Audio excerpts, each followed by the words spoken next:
तो इन सब चीजों से जो बातचीत है वो लोगों को बड़ी दिक्कत कर रही है।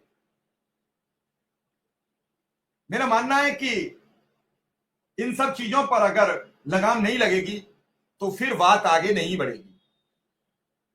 सरकार को, बेसिक शिक्षा मंत्री को, बेसिक शिक्षा सचिव को, सबको सोचना पड़ेगा, सबको समझना पड़ेगा और इसी सोच और समझ के जरिए कुछ न कुछ नया करना पड़ेगा। ये मान लीजिए कि अगर बहुत कुछ अच्छा होता तो कैसे ऐसी बातें होती? शिक्षा में अनुदेशक क्यों रोज सरकार के चक्कर काटता, क्यों रोज बातें करता? वो आज इस स्थिति में नहीं है, इसलिए वो सोच रहा है। अगर वो इस स्थिति में होता तो वो भी नहीं सोचता। रही बात ये कि अगर आप सोच रहे हो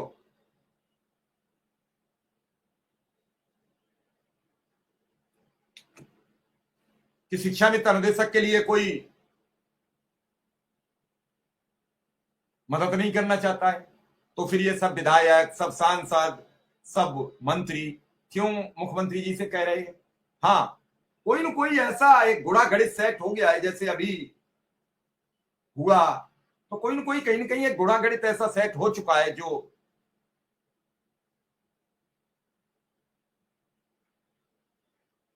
आपको या आपके काम को रोकता है। किसने ये सब चीजें कही, कौन लाता है, कैसे बात आगे बढ़े?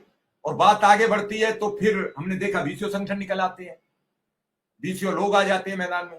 बात कमजोर हो जाती है तो फिर कोई संगठन फिर आप क्यों नहीं करते? कहां चले जाते हैं वो संगठन जो बीसीओ संगठन आके मैदान में आते हैं और उसके कुछ दिन बाद फिर कहां चले जाते हैं?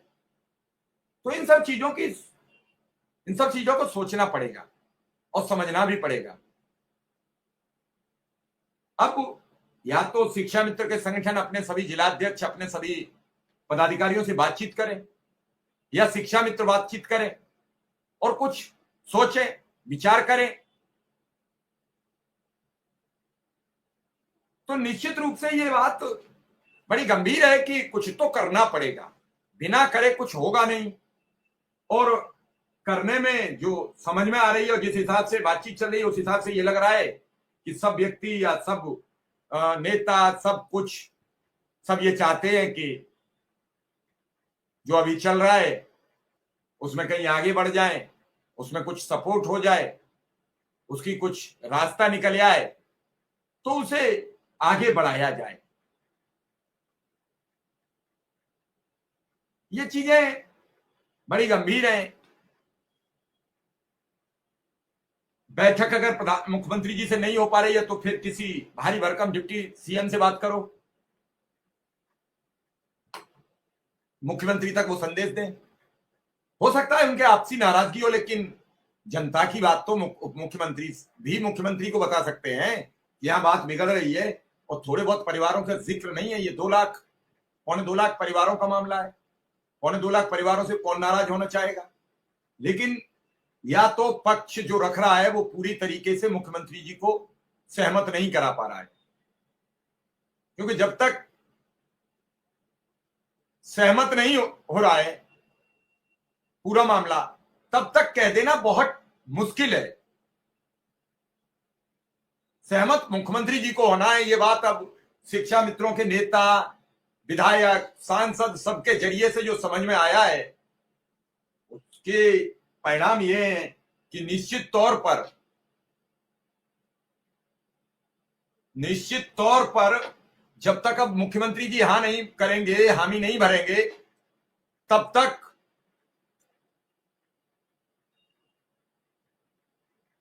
इस मामले पर मुख्यमंत्री जी निर्णय नहीं ले पाएंगे। मुख्यमंत्री जी को समझाना और मुख्यमंत्री जी से ऐलान कराना एक बड़ी जिम्मेदारी कौन निभाए, इस कड़ी का बीच का मीडिएटर कौन बने? ये मीडिएटर अनुदेशों को शिक्षा मित्रों के बीच जो बन रहा है वो पूरी ताकत नहीं लगा पा रहा है। या फिर मुख्यमंत्री जी सुन नहीं रहे किसी की, वो अपने हिसाब से टालम टोल कर जाते हैं, मीठी बातें कह के उसे वापस कर देते हैं कि कर रहे हैं। हाँ, कोई अगर इस काबिल का नेता हुआ या इस काबिल व्यक्ति हुआ जो कह दे कि भाई करोगे तभी जाऊंगा, या करना पड़ेगा नहीं तो हमें लोग नहीं जीने दे रहे हैं, इस टाइप का कोई कमेंट फंसेगा। हालांकि जिस हिसाब से श्रीचंद शर्मा जी से मेरी बातचीत होती है तो वो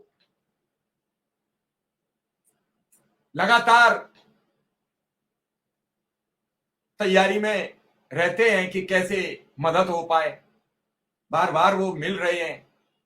लेकिन अगर एक बार भी किसी जो आपका समर्थक है, जो आपका सपोर्टर है, उसे एक बार भी नेगेटिव लगेगी तो वो क्यों जाएगा मिलने। इसलिए मुझे लग रहा है कि कहीं ना कहीं उन्हें कोई आश्वासन मिलता है और इसलिए